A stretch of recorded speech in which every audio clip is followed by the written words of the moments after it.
Merci. Bonsoir Charlotte. Au Burkina Faso, le Burkina Faso était donc la troisième étape de la tournée africaine de Sergueï Lavrov après la Guinée et le Congo. Quel était l'objet de justement cette tournée du diplomate russe? En fait, la Russie est en train de prendre tout simplement sa place, puisque moi c'est comme ça que je l'appelle. Ce n'est plus une Russie qui cherche une place, c'est une Russie qui prend sa place. Les pays ne sont pas les mêmes. Quand vous prenez le cas de la Guinée, la visite peut être liée au coup d'État actuel, comme on peut ne pas les lier, parce que la Russie a été présente en Guinée depuis fort longtemps.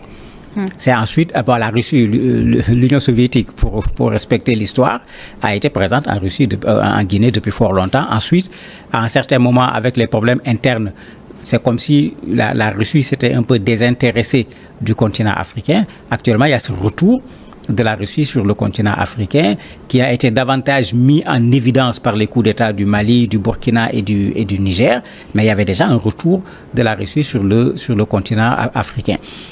Donc ça c'est le cas de la Guinée. Sur la RDC, sur le Congo, vous avez les espaces miniers qui sont là, qui intéressent la Russie, puisque l'Afrique, malheureusement, bien qu'on ne soit plus à la conférence de Berlin, on n'est pas en train de vouloir partager le gâteau actuellement en termes de territoire, mais on veut partager le gâteau en termes de richesse, surtout au niveau du sous-sol, de richesse minière, etc. Donc, il est là en ce moment pour également participer à ce combat. Bon, il est allé le voir en prétextant qu'il est dans le dossier de la Libye. C'est lui le médiateur, effectivement, de l'Union africaine, et il appuie ce qu'il essaye d'entamer pour faire que les Libyens s'entendent entre eux. Mais bien sûr, ça c'est ce qu'on dit, mais il est venu pour les intérêts de la Russie. Même chose pour le Burkina, où les relations également sont en train de reprendre, parce qu'il ne faut pas qu'on fasse comme si les relations sont venues avec le coup d'État. Les relations reprennent et prennent effectivement de l'ampleur au point que la Russie a ouvert une ambassade et a envoyé un ambassadeur à Ouagadougou. Et est-ce que ce voyage, cette tournée du diplomate russe s'inscrit dans la suite du sommet Russie-Afrique datant de 2023? Mais tout à fait. Ce sommet montre ce que je disais, la Russie veut prendre sa place.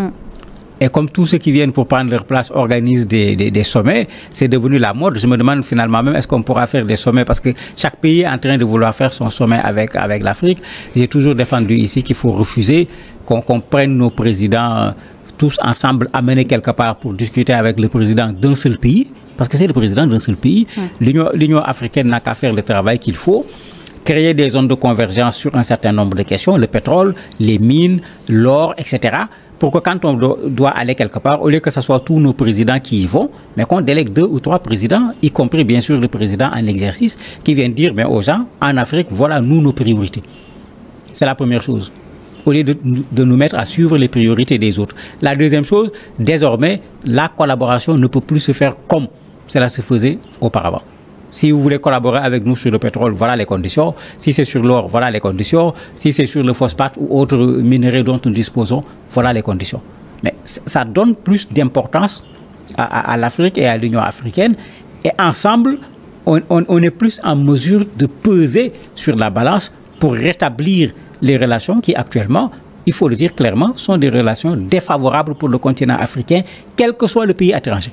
Je dis bien quel que soit le pays étranger. C'est valable avec les Chinois, c'est valable avec les Russes, c'est valable avec les Français. Et rappelez-vous quand le président de la RDC, Félix Tshisekedi, s'est mis à essayer de renégocier des contrats qui avaient été signés avant lui avec la Chine. Mais la raison, c'est que les contrats qui avaient été signés, mais il n'y avait pratiquement pas de différence avec les contrats qu'on signait également avec les puissances coloniales. La Russie cherche donc à renforcer son influence sur le continent. Le pays cherche aussi à rassurer le soutien de la région dans le contexte de l'invasion de l'Ukraine. Quel rôle peut encore jouer le continent noir face à ce conflit, justement? Mais le rôle est important, puisqu'il ne faut pas oublier que l'Ukraine, c'est un peu le sommet d'un combat contre la Russie. Il y a un combat diplomatique contre la Russie pour essayer de l'isoler. Regardez, pour le cas de la France, comment la France et la Russie se sont battus en Centrafrique, parce que c'est de ça qu'il s'agit, au Mali, au Burkina. Quand vous regardez, vous avez ce combat-là qui est derrière, indiscutablement. Mais vous avez les États-Unis également contre la Russie. sur le plan économique, sur le plan diplomatique, l'Union européenne de façon générale, l'OTAN également. Mais c'est ces combats qu'on est en train d'amener également sur notre territoire et nous, on doit en profiter. C'est-à-dire on ne doit pas subir le combat. En termes de gens d'ailleurs qui viennent faire leur guerre chez nous, comme on est en train de faire la guerre en Ukraine, non pas pour l'Ukraine, mais pour d'autres intérêts. Mais nous, on fait le contraire. On dit aux gens, venez tous.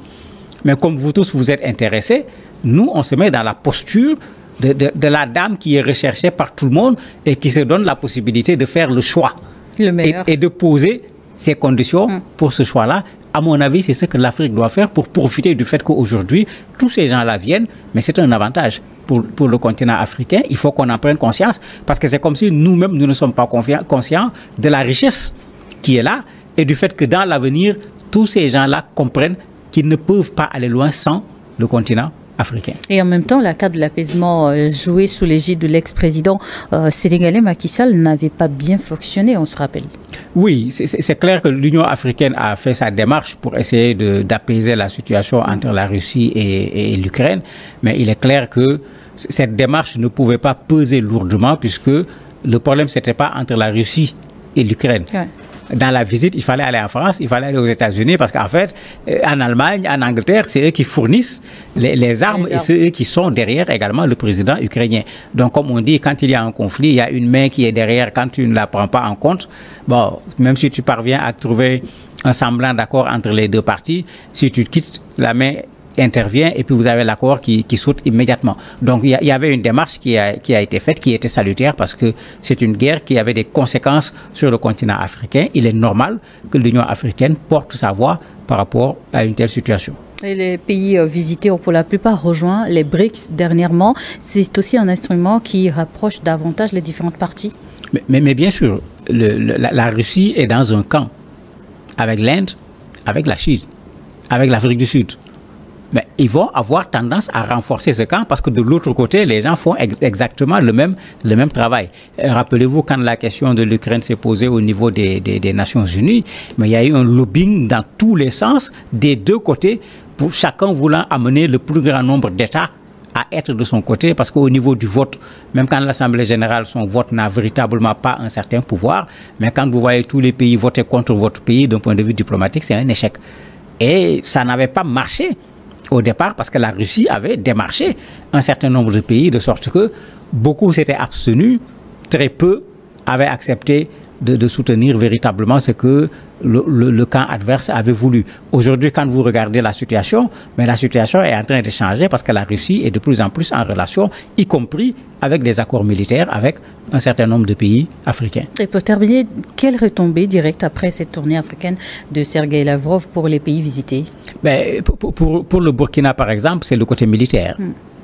Ça va être renforcé, cela a été dit de façon extrêmement claire. Ils ont dit clairement que même les instructeurs, pas seulement en termes de collaboration, même le nombre d'instructeurs militaires va être augmenté. Donc il y a quelque chose de clair qui est là. Ils parlent également de travailler davantage sur la formation professionnelle et sur l'agriculture, etc. Au niveau du Congo, c'est la même chose. On va aller dans le sens d'un renforcement de la coopération qui va se traduire également par un acquis d'un point de vue diplomatique. La Guinée, c'est la même chose. On l'oublie parfois. C'est un pays également qui est extrêmement riche et les Russes connaissent très bien ce pays puisque après les indépendances, c'est eux qui étaient là-bas. Certains des adversaires des Russes même, c'est ce qu'ils donnent comme exemple en disant si c'est la Russie qui devait développer un pays, la Guinée allait se développer parce qu'effectivement, ils avaient à un certain moment pratiquement le monopole au niveau de ce pays. Donc, ils reviennent pour pouvoir profiter également de ce qu'il y a comme ressources dans ce pays. Et la Russie reste un bon partenaire pour les pays du Sahel face à la lutte contre le terrorisme, il faut le souligner.